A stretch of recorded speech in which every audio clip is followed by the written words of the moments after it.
I actually sound very Hong Kong, my English. Yeah. But in Hong Kong, take into perspective, they would think like, oh, I'm actually from Singapore or Malaysia. It sounds very... But I think Malaysians or Singaporeans, they'll think like, you sound very Hong Konger la. Yeah, your intonation is yeah. But that's part of me integrating, I guess. Yeah, I agree. Yeah. This is Andrian. And this is Ray. Welcome to the Talk Live podcast. Every 2 weeks, we'll invite a new guest and In every session, we'll dig into their life, relationships, and perspectives. one question at a time. Let's talk la. Yay. Welcome to the Talk La podcast. This is your host, Ray. And I'm Kharenee. All right, so this is part 2. We just covered something very exciting. I've learned a lot from speech therapy and all things around the mindset behind it. And I think this episode, just to give more context on Kharenee and why I invited her for this segment too, is because both of us, we have, the fortune or to be able to study abroad, work abroad. And yeah, so this episode is really to deep dive into the perspective of, working abroad, studying abroad, and the decision making to come back home or stay abroad. So we're gonna bounce off some ideas like that. So yeah, let's kick things off. It's gonna be very casual. Kharenee will also bounce off some questions. I will share my perspective, but let's start off with yourself, Kharenee. You share about your education background, the different experiences that you have abroad, and then I think we can dive into different topics. Okay, sure. Yeah. So I've been very fortunate, like you said, right? I studied in Malaysia at first. So I went to a Chinese government school. And then I went to like a private school. Yuchai, right? No, I was in Kunten. Oh, Yeah, Kunten, where were you? Kunten, by the way, is like very, very sort of elite, right? It's an elite Is school. it? Kunten is elite, I would say. I was from Okay. Peicai, Okay. Peicai, yeah. Also quite well known, that Chinese school. I didn't do very well, Me basically. neither. So yeah, obviously both of us So found Chinese it tough. school, Chinese yeah. school, government school. Then I went to a private secondary school that did government syllabus, which is called Wesley Methodist. Okay, Right? that's also a Ming Xiao lah. Ming Xiao is like a famous school. famous school in Malaysia. Yeah, because my parents wanted me Okay. to go there. And then I moved to an international school actually for my O-levels. And then I went to Singapore, which is where I met Ray. We both were in SJI International Yep. for IB. Yep. And then I went to Edinburgh for my degree. So then I went to the UK. Yeah. So how about you? Where did you study? Mine was very straightforward lah, all in Asia. So I think we can bounce off on some ideas. So I think similar to Kharenee in the beginning, went to a Chinese primary school, but only for 3 years. Then after that, I switched to private school, doing the local syllabus all the way till secondary school and pre-university. Yeah. So contextualized to Singapore is like all the way till O-levels. In Hong Kong, it's all the way to not DSE, but right before that. But I think in Hong Kong, there's no in between. So just Go right before straight up. DSE, and Malaysia is all the way till SPM. Yeah. Yeah, and then after that, went on the path, the Singaporean dream, which is not bad actually. Yeah, and I think our parents had, we were lucky enough, right, Very to be able to fortunate, yes. sent to Singapore, Yeah. and I think that's where we met. Did the international baccalaureate. It Yes. was a very, very tough program for at least for me. I think for you went international. It's No, I slightly found it less. very hard Okay. also. For me, it's like really like local syllabus, jumping into something that you need to learn on your own rather than information being fed is very different. But I think not to dive too much about the topic. Yeah. But I basically that's how we crossed path in Singapore. Yeah. And after that, I decided to leave the Singaporean dream. Not to say Singapore is not great, but I felt like I also wanted to explore something else. And Hong Kong was an opportunity, and that's why HKUST provided me with the opportunity to I could save my parents' money because gratefully I was on You got the scholarship, scholarship, yeah. Yeah, so I end up spending 4 years doing a business degree in HKUST. Yeah. And then I ended up working. Yeah, and so fast, time flies. 5 years in, and Yeah. basically half of my youth and pretty much almost all my 30s. Actually, 20s, you mean? Oh yeah, all my 20s are spent in Hong Kong. So Yeah. so that's about me. Yeah. So Yeah, and then you were working in Hong Kong, right, for Yeah. 5 years, and Yeah. I was working in the UK for about 3 years, and then I came back to Malaysia and been working in Malaysia for 2 years. Yeah. Yeah. So I think one of the main thing that we also wanted to cover is like, because why I also decided to get Kharenee for this topic, because she went through the process of, working abroad. because I think it's very common for Malaysians, Yeah. or less so in Hong Kong, because Hong Kong is a great place in terms of the earning potential and all. But Malaysia, sadly, but also like it also means that's a lot of opportunity to do your own things, start your own business. But it is what it is. But the dynamic and the scenario here in Malaysia is like, okay, if you do work abroad, you are deemed as more accomplished or Yeah. successful, or you have the opportunity, or you're just more ahead in some Yeah. ways. That's what people would think if you work abroad. It's the mentality. But yes and no, right? I think we're going to cover some of the things that, okay, Yeah. what's the perks of working abroad? What's the cons? Yeah. So that's basically why I got Kharenee, because she went through the whole process of working abroad, and then she has some thought process on why she decided to come back. So I think we'll cover that later on. But first thing first, like why do you end up choosing Singapore, right? Yeah. Before we go to the serious work stuff. As in Singapore for IB, right? Yep, exactly. Yeah. Because Singapore is Singapore, man. Like in Malaysia, right? When you're a Malaysian, you always think Singapore is better, right? It's a lot more ahead in terms of the education, right? And I think my parents also played a huge role in it. So they believed that the education system in Singapore was better, and it would provide me with better opportunities into my university years. Yeah. And I think specifically also because IB is a lot more established there at that time. Malaysia was not really. Yeah, the there's not fail many- rate is quite high, and then there's not Yeah. many good scores. Yeah, we Correct. being like Kiasu Malaysians also Yeah, then decided we're to like, let's go to the Kiasu okay, land, right? let's go to like a place that has it better. And at that time, I think I didn't want to do A levels. And IB was very interesting to me because you did a diverse range of subjects, and you don't have to narrow what you want to do in university yet, right? Even though I kind of knew what I wanted to do, I thought it would be a nice opportunity to do arts and sciences, right? And so that's why I went to Singapore. How about you? Yeah, I think first of all, like my parents, totally the same mindset that if you want a better education, and if you have the means for it, and if you plan for it, Yeah. Singapore is actually a good option. Yeah, so I think this is very typical Malaysian parents that want your kids to do well, they typically send to Singapore. And the ones that, are even more well off, or like they don't want, because Singapore is not for everyone, right? Yeah. The kids will go to Singapore. It's a very harsh environment because there's like a big gap. Yeah, you need to step up your comfort zone. So the kid has to want it, because there are cases where, we hear, right?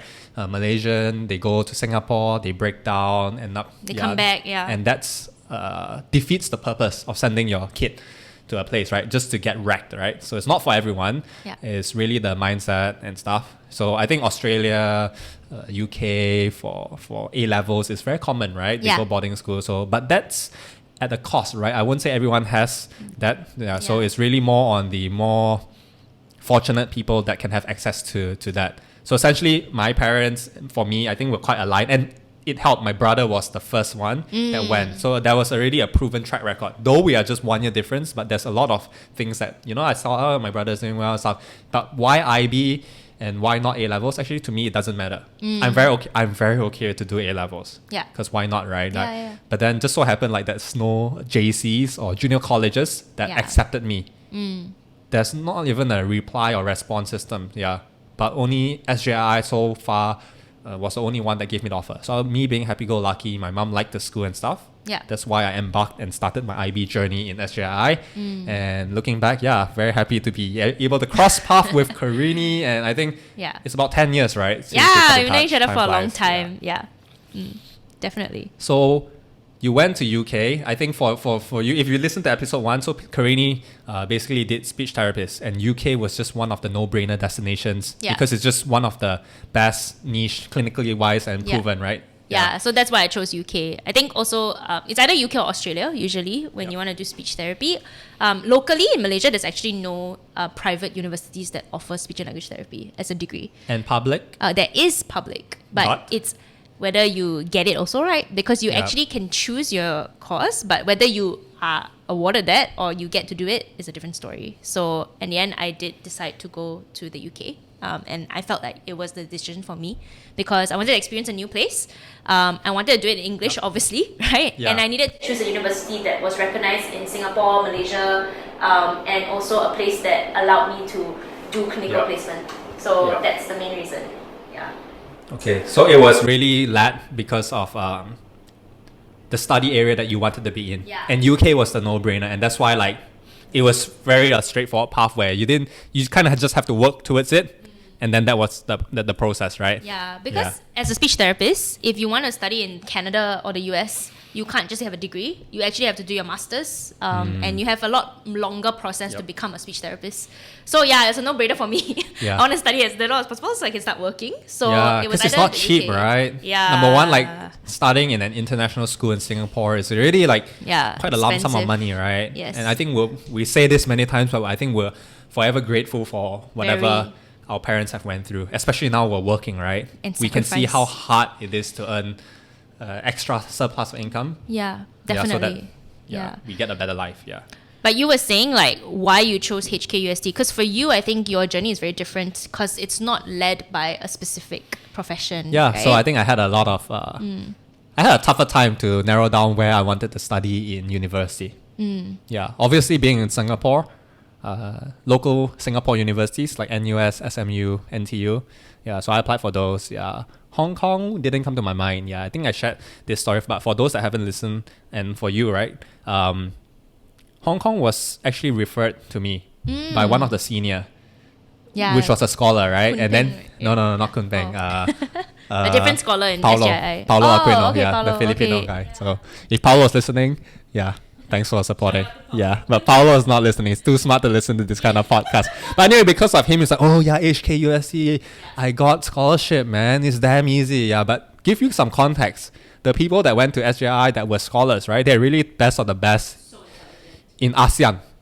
Yeah, if they're Filipino, they're one of the best from Philippines. If they're Vietnamese, they're one of the best from Vietnamese. Of course, they'll say, no, we're not the best. If we're the best, they're in Raffles, they're in Hua Chong, but whatever lah. I mean, we're all from Malaysia. We see them, we're like, wow, they are really like gods, basically. But so it was really a true honor to be living with them in the same house. Yeah. Though theirs was all free, and my parents had to like finance that, right? But I think it was a good experience for me to see how they work, and they're really, really smart. I wouldn't say some of them are hardworking, some of them really don't have to work that hard, and then they say, Paulo was one of it. But anyway, like he was telling me, it's easy, long story short, and I did apply for it lah. So I went Google the top 10 universities in Hong Kong. Then I realized like back then there was like no 10, it's like top of the 8 public universities. I was like, okay, you know what, I'm just gonna apply the top 3. Oh, okay. I applied HKU.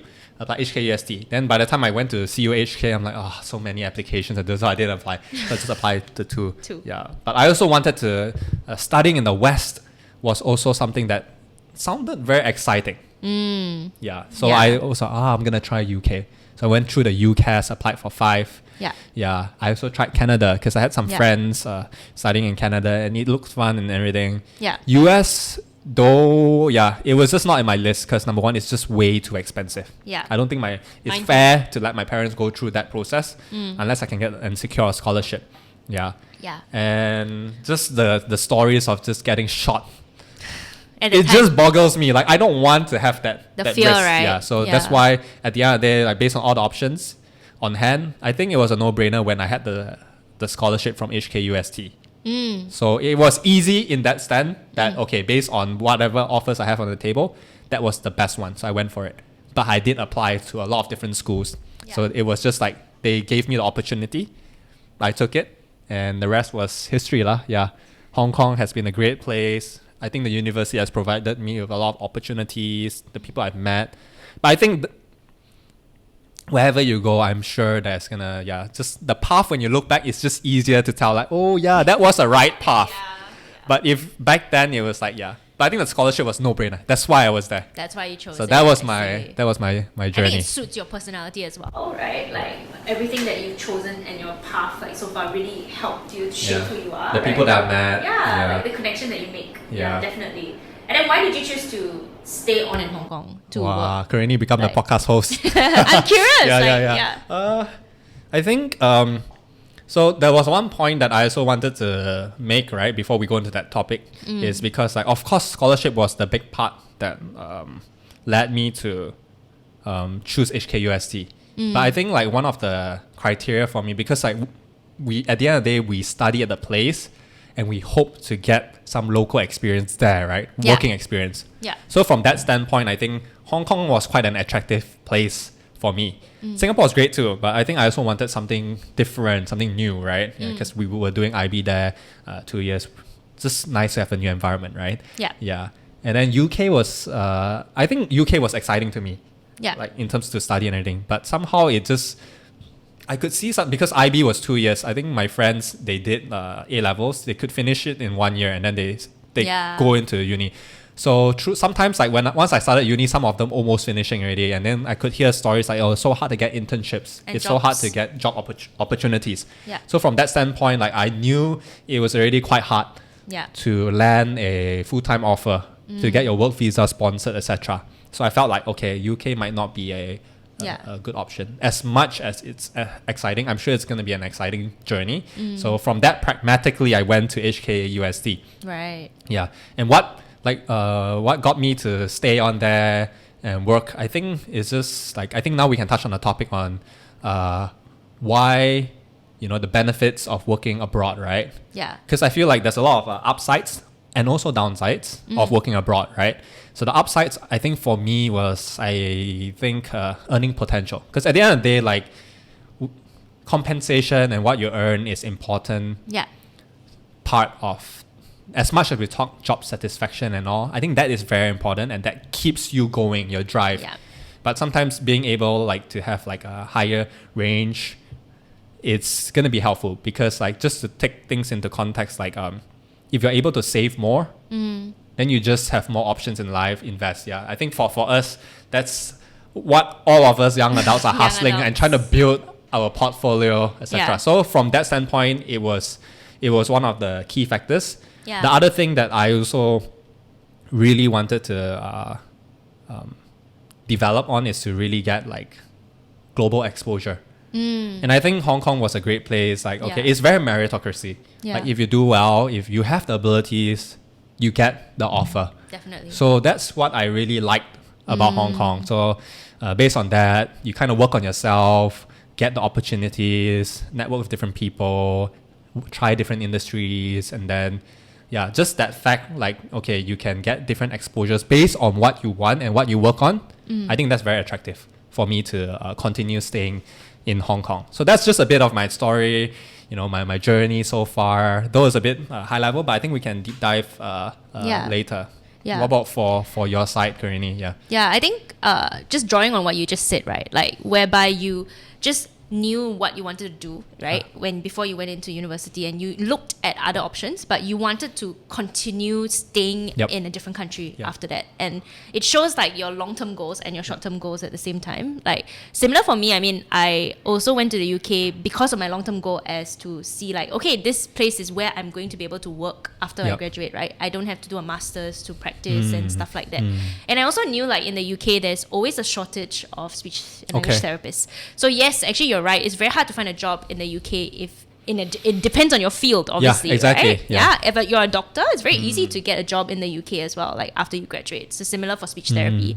It's very easy to get a job in the UK after I graduated as well. After you pass all the threshold of like basically in the UK, they have this thing which is called the only EU, they have a quota that they have to meet for EU residents. Basically, they have to hire enough EU first, people from the EU, and then only they can open up to international speech and language therapists. But because speech therapy is such a shortage, then it doesn't matter. So that was the reason why I decided to go to the UK as well and stay in the UK for the next Did few you know years. all this before you actually applied for the UK? Yeah, so I didn't know it specifically for speech therapy, but I did know there was a shortage, right? And I did know that it's possible. So I talked to a few seniors and stuff like that. And they did say, actually to become a Band 5 in the NHS, it's very possible as an international applicant. So that's the reason. And just one tip that I think have benefited us is like, I think through our stories, we did mention like, okay, some person or senior or people that went through that process, right? We reached out to them or they reached out. I think it's okay to be more proactive sometimes to seek help. Because people are always very happy to share more about their thought process, their experiences, what's the upsides, the downsides. So before you actually embark on that journey, you can already see like what they've done. And whether that is something you want and you can see yourself doing. Right. So I think that's a good life hack. I think it's a no-brainer thing, but just putting it out there that it's always good to connect with people, not just within or your juniors and stuff. It's also good to find mentors and stuff. I mean, it's easier said than done. You really have to put yourself out there and the relationship has to be both ways. Yeah. But it sort of benefit Yeah, us definitely. in some ways, right? Yeah. I think you can put it that way. Even if they don't reply, what's the worst that can happen? But Yeah. at least you ask, right? And most people, like you said, always are happy to share. Yeah. Right? Yeah. If not, you're not Nothing will happen. you're not like reaching out to Yeah. enough, because I've never, I think if there's someone that resonates with you, you present yourself well, you're not, positioning yourself as you're gonna harm them or take a lot of their time. Of Yeah. course, you have to be respectable when you Of reach out to course. people. Yeah. Yeah. And I think friends of friends help when you know someone that's like a connection to that. Yeah. Yeah. That's gonna be beneficial to start off. For sure. Yeah. So, Ooh, yeah. Okay. Yeah, so I think that's a bit on, how we ended up where we are. I think the meat of it, right? Because I really, you did share about, why you wanted to go from UK back to Malaysia. There were some different, or maybe before that, I'm not sure if you want to touch on, what are some of the benefits, the downsides when you work in the UK Yeah. and stuff. And then we can go through your thought process of why you decided to stay in Malaysia, come back from working in the UK to be, so it's a big deal. Yeah, it's a big decision. yeah, it is. Yeah, definitely. Yeah, I think we can talk a little bit about working abroad, right? Yeah. Like connecting with different cultures and Yeah. basically integrating your life into a completely different place. Yep. So for me, like when I moved from Malaysia to the UK and I went to university, I feel like in a university bubble, it's a little bit easier to not integrate into the culture as much. For especially as a Malaysian, because there's so many Malaysians in the And UK. Singaporeans or Asians in general, right? When you were there, Yeah. So you can go into this Malaysian Singaporean bubble and end up not actually meeting a lot of British people. Yep. And you just finish your degree and then you experience the life there, but you don't really integrate into the culture. Yeah. So for me, like yes, it was different for me because my university didn't have that many Malaysians or Singaporeans, but definitely I was protected by the whole university life until I started working. And I'm like, wow, like this is actually how to live in a different country, to work in a different country, and to talk to all the different British people, right? Yeah. And all my friends were just British, right? Yeah. Like it was really tough. So actually, after I graduated, I got a few job offers, but the one that I chose was a rotational post, and I had to actually move all the way from Scotland into Kent. And within Kent, it was a place called Medway, which actually has a very high crime rate. And it's actually one of like the top 10 worst places to live in Britain. Not many people know that, but yeah. And I naively was like, it's fine, I can do this. Like I'm gonna move, I'm gonna go there. I don't know anybody. When like you're young, everything YOLO, right? But it served you well, right? Yeah, it served me well looking back, but Yep. I would say that Probably not the I wisest should have thing, done right? a bit more research, Yep. right? I shouldn't have been so ambitious, and I probably would have been happier in the first few Yeah. months of my life working. Yeah, so moving there, I had no friends, nothing. Like I had to start working in a hospital, like which I have obviously never done before. My clinical placements were sometimes in the hospital, but it was such a huge shock. Like the work culture, the living conditions, right? I had to just find a place to stay. Just Edinburgh is a very beautiful city, Yep. right? Where I lived, which is Gillingham, no one would have heard of it if you. Sounds like a Malaysian citizen. Have you ever heard of Gillingham, No. right? Yeah. Basically, it is a very, very terrible place to live. I can just Okay. say that, yeah. You can see people pushing drugs, after 7 o'clock, it's actually dangerous to go outside. Wow. And I went there not knowing everybody. Okay. So it's really tough for me. But I learned so much from that experience, and it really made me throw myself into my work, because that's where I'm actually going to meet the bulk of the people that I will interact with. Yep. And I cannot rely on social clubs or like meeting people outside of work, Yep. because that I cannot, right? Like that just most people who work in the hospital where I work, they didn't live there. They actually live outside of Gillingham and Yep. they travel into work.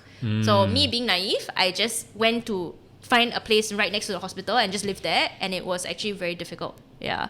So you really dive yourself into work, right? Yeah. You live nearby, it's convenient to get to work. Yeah, I walked. You didn't really interact with people and stuff. You really Yeah. focus on your practice Yeah. of speech therapy back then. Yeah, so that was kind of like what I did, which I feel like just looking back, I should have actually researched a little bit more. Yeah. You know, kind of get to know the area first, It's and always then maybe beneficial, live yeah. a bit away, and then meet other people that can be friends before just diving into this. So that's also a good tip, right? Like if you are fresh grad, like don't just take any job just because you think it's a very good opportunity. Also look at the area that you're going to Yeah. live in. You know, the people around that area. Like I feel like that will be very good for your mental health. Yeah. I think, yeah, it's always beneficial to do more research, talking Yeah. to people and stuff. But I think, yeah, we are the outcome of our decisions. And I think that sort of served you well. But on the expense, it could have done better, right? On the expense of a portion of your mental health, Yeah. your social life, especially Yeah. during your 20s, right? Like that's very important, right? It was so bad. Yeah, but I want to touch a point on what you shared, like really integrating in a foreign land. Yeah. I think that's something, a point that a lot of people, if they're not aware of where they are today, they basically will forget, like, okay, they end up finding people that they only want to mix with. Because Yeah. that's something that is comfortable. Comfortable, Yeah, and- familiar. The idea of mixing with familiar people, that's yeah. So it leads to a concept like, okay, sometimes that when there's enough Malaysian or Singaporean students, we really just mix with them. So it's essentially like a fish tank Yeah. just going bigger. there. It's just that the Aquarium. fish tank is in UK. Yes. Or Edinburgh around the Yeah, castle. I know But the what you mean. experiences that you do is like all with Malaysians. It's just like, Yes. wow. So there's different ways of doing things, right? Yeah. And then that's just, I think, everything is a balance. It's Yeah. good to be a comfort with, familiar course. people, familiar culture. Yeah. But it's also good to put yourself out there to assimilate locally. It's not easy, I would say. It's Yeah. very not easy in the UK. I've heard like people trying, but why so many of them still stick with each other? Because it's just easy. Correct. Easier. Yeah. Yeah. So sometimes it's good to, prioritize like maybe half or like 60% with, your core group of Malaysian or Singaporean Yeah. friends or Hong Kong friends when you're traveling around. Yeah. And then take time to meet other local students and like have a drink with them or Very like good get to know advice. them. Yeah. So that's something that why I also, I think that's my approach in university. Yeah, of course I like freshman semester, my core group was the Malaysians and then I slowly branch out. Yeah. I really want to, meet local people through group projects. And then you realize like, wow, being a foreigner, you're actually interesting. Local Yeah. people actually want to communicate with you, be in touch. And if you put yourself out there and you sort of learn a bit of their language, I think in UK it's easy, English, right? In Hong Kong, I think us being Chinese, I think just pick up some Guangdonghua lah, yeah. You never know when you use it. Like now I'm like using Guangdonghua every day at work, right? Yeah, it's so Like impressive. you're forced to use it. But that's how you really slowly integrate Yes. with a particular culture. Yeah. So this I really resonate, and that's why I'm so passionate about learning local cultures and how to reduce that culture Yeah. gap or differences. Yeah. I feel like the way you speak, the things that you do, like in a different country, is so different. Like my Malaysian self, like just going there, talking to the friends there, the slang that they use, even though it's English, right?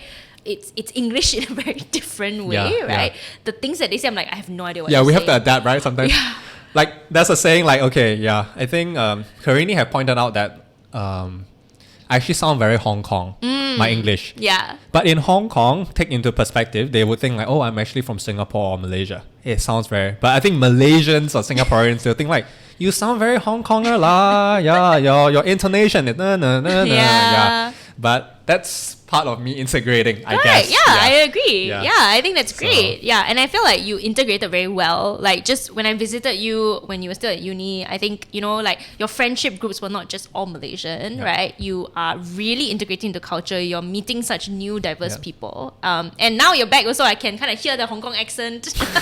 Yeah, for the better or for the worse, but I think it doesn't Yeah. matter. I think your different experiences and environment sort of shape you as to who you are. Yeah, Right. and they have such different life experiences growing up. You can Yeah. learn so much from them as well. Yeah.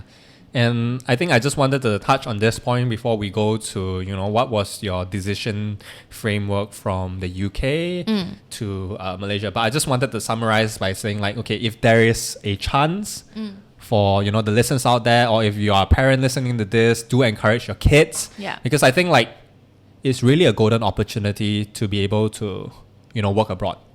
even in Hong Kong, I would say if you're someone born and raised in Hong Kong, go to university in Hong Kong, and then you're working a good job in Hong Kong. But if you have like a chance to work like maybe 6 months abroad, I think it will really broaden your perspective. Yeah. Not just like from work perspective, yes, but I think like it's just good to be away from your family for a period of time, especially when your parents are still young and they can still handle, right? So because that's gonna open up your horizon, your perspective, and make you more independent thinkers. Yeah. When you're working outside in a foreign land, Yeah. and it sort of put you out there to find your own way, to know what kind of people that you want to hang out with, build connections here and there. Yeah. So that's my take on it. I feel like it's definitely a great experience, though there is some sort of downside, like okay, you don't get to eat your local food, there's not local you people, miss your family. But I think like for a period of time, if you have like a chance, it's Yeah. worth. Yeah, that's my standpoint. Definitely. Yeah, I recommend it. Yeah. If you're fortunate enough to right, and if you work Yeah. towards it, it's not for everyone, but I think that's just my standpoint. Definitely, I agree with that 100%. Yeah. So I think now we can move to because Kharenee now is doing pretty successfully with her own practice of speech therapist. Yeah. Speech, like she's doing speech therapy in Malaysia. Yeah. So what was some of your thought process of why you decided to leave that, I would say very stable career, right, in the UK, because you're under the government, under the NHS, Correct. National Health System, right? National Health System, yes. Yeah, in the UK. And what was some of the key points on why you decided to come back to Malaysia and start a new life? Yeah, I think it differs from person to person. And I think for me, my reason is very personal towards my story, because I actually plan to stay in the UK for a bit longer than I did. And actually the reason why I did come back is due to family issues, so my dad's health, and also to the fact that my boyfriend at the time was in Malaysia, right? So he actually was supposed to come to the UK and we were supposed to continue there, but we just felt that our roots were here and he feels that his calling is in Malaysia. So I also have always, the reason why I did want to be a speech therapist was because I felt speech therapy is lacking in Malaysia, right? Yep. So my end goal was always to train in the UK and come back to Malaysia. Add value to the home country, right? Yeah, that has always been my end goal. But the reason why I made that decision is a lot of different factors. And of course, one of the biggest factors is COVID. So when COVID hit and all of these things happened, and my dad's health wasn't that great, and also my boyfriend was in Malaysia and he's not coming to the UK anymore.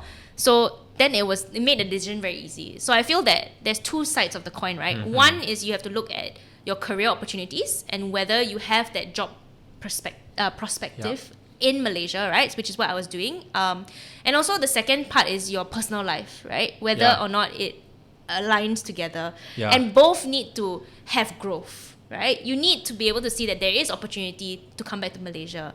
But also you need to see if there's a huge opportunity in the UK and I continue staying there, will my personal life suffer?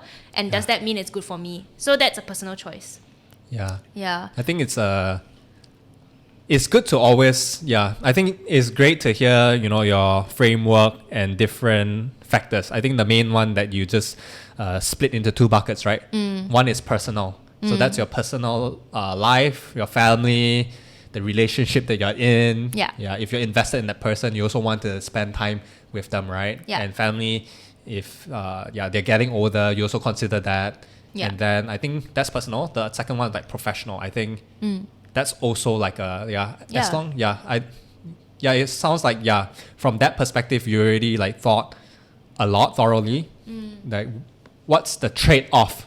It's always a trade-off, right? You can't have everything. And in the UK, if you stayed on there, you could have been what? But if you came back to Malaysia, there's more growth. And I think the last thing that really made you flip over, I think all those two are important, but it's also, was there like a calling for you to come back home during COVID time, and then there's like a shortage of these kind of speech therapists? And then you felt like, because like in episode 1, right, part 1 with Kharenee, she shared on her calling and her passion and of how she stepped into this speech therapy industry. So that sort of also grounded you to, it was like a gut call, right? Yeah. In some ways, right? Yeah, Even you're though right, like yeah. personal and the professional aspect is all like very rational trade-off kind of thing. Yeah. But this one was like you. So I was like very happy to hear that you managed to, fulfill these 3 requirements Yeah. during a time in Malaysia. And I think you're back for around like one year plus, right? Yeah, Almost I've been back for a year, and I think it was the right decision for sure. Yeah. It took some transitioning. Obviously, when you're Yeah. independent, you're living Yeah. abroad, and then you come back to Malaysia, it's very different. But I felt that it was the right choice for me. Yeah.